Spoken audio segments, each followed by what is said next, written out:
İdman etməzdən öncə əməliyyat olunun. Bir pasiyenti sizə təqdim edirik. Sinənizi sıxın zəhmət olmasa.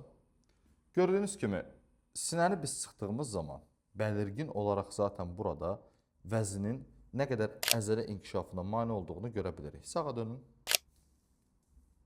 Sola dönün. Gördüyünüz kimi, tam ideal üçbucağı örtüb.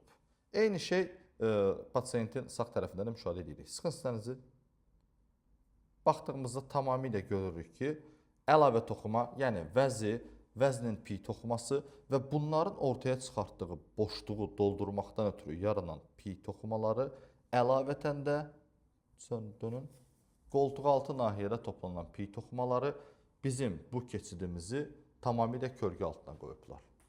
Bunlar idmanla əsla aradan qaldırıla bilməyəcək dəri altı, yəni subkutanöz pi toxumalarıdır. Əgər bənzəri problemlə əziyyət çəkirsinizsə, müayinəmiz tamamilə ödənişsizdir. Təşəkkür.